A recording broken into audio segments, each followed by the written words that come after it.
দেখো, মাদ্রাসা সার্ভিস কমিশনের ফলাফল ১ সপ্তাহের মধ্যে বেরোবে বলে একটা খবর এসেছিল এবং ১ সপ্তাহ পেরিয়ে গেল তবুও কিন্তু খবর আসেনি। তবে আরও একটি খবর বিভিন্ন সোশ্যাল মিডিয়াতে ঘুরছে, যেটা তোমাদেরকে আমি স্ক্রিনে দেখাচ্ছি এবং তোমরা দেখতে পাচ্ছ যে আমি একটু পড়ে দিই। আগামী সপ্তাহে মাদ্রাসা সার্ভিস কমিশনের পরীক্ষার ফল ঘোষণা।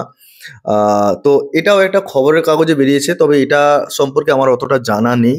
তার কারণ বলি, কারণ এখানে যে লেখাটা রয়েছে আর গতবারে যে ভিডিওতে তোমাদেরকে ডিটেলস দিয়েছিলাম প্রায় লেখাটা প্রায় সেম। তবে এখানে আরেকটা কথা বলে দিয়েছে যে আহ, আগেই ফল প্রকাশের কথা ছিল। আগেই ফল প্রকাশের কথা ছিল, কিন্তু প্রক্রিয়া সম্পূর্ণ না হওয়ার কারণে একটু বিলম্ব হয়। এখন বোঝা যাচ্ছে না এটা সম্পর্কে যদি তোমাদের কোনো তথ্য থাকে অবশ্যই কমেন্ট বক্সে কমেন্ট করে জানাও। তবে কমিশনের সাথে যোগাযোগ করলে ওনারা যেটা বলেন সেটা একবার তোমাদেরকে শুনিয়ে দিই, তো তোমরা একবার শুনে নাও। Hello sir. Hello sir, seventh SLST result কি হবে স্যার? কবে কি হবে? ডিসেম্বরের মধ্যে হয়ে যাবে আশা করছি। আনসার কিটা আগে দেবে স্যার? ওই 2-4 দিনের মধ্যে আগে পরে হবে। 9-10 মানে সব একসঙ্গে, তাই তো?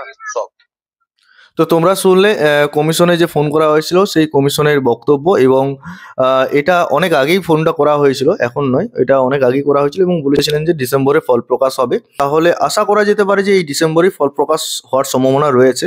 একদিকে যেমন খবরের কাগজে দিয়েছিল, আর অন্যদিকে কমিশনে যখন ফোন করা হয় তখনও এইরকম বার্তাই আসে। তো বিষয় হচ্ছে এখন ওয়েট করা ছাড়া তো উপায় নেই। আর আজকের যে এই খবরটা, এটা যেহেতু বিভিন্ন সোশ্যাল মিডিয়াতে ঘুরছে এবং আমার কাছেও আসে, তো এটা সম্পর্কে আমার জানা নেই এতটা। ঠিক আছে, তোমাদের যদি জানা থাকে অবশ্যই কমেন্ট বক্সে কমেন্ট করে জানাবে। তবে আশা করা যাচ্ছে যে ডিসেম্বরে ফল প্রকাশের সম্ভাবনা প্রবল। আরেকটা বিষয় হচ্ছে ভ্যাকেন্সি বাড়বে কি বাড়বে না। তো ভ্যাকেন্সি বাড়বে কি বাড়বে না এই নিয়ে যখন প্রশ্ন করা হয় তখন উনি বলেন যা ভ্যাকেন্সি ছিল সেই ভ্যাকেন্সি থাকবে। তবে দেখো, আজ পর্যন্ত যা পরীক্ষা হয়েছে, মানে যত এসএসসি পরীক্ষা হয়েছে, মাদ্রাসার যা পরীক্ষা হয়েছে, তাতে ফর্ম ফিল আপের সময় বা পরীক্ষার সময় যে ভ্যাকেন্সি থাকে সে ভ্যাকেন্সি কিন্তু ফাইনাল ভ্যাকেন্সিতে সিট সংখ্যা বা ভ্যাকেন্সি অনেক বেড়ে যায়, বৃদ্ধি পায়। যাই হোক, এই খবরটা যেহেতু এলো আমার মনে হলো যে তোমাদের সাথে একটু আলোচনা করে দিই বা তোমাদের সাথে শেয়ার করি। আবার অনেকেই তো কয়েকদিন ধরে মাদ্রাসার ফলাফল নিয়ে মেসেজ করছিলে বা অনেকে কল করছিলে, তো তাদের জন্য সুবিধা হলো যে আজকে ভিডিওর মাধ্যমে ওভারঅল সবাইকে জানিয়ে দেওয়া হলো।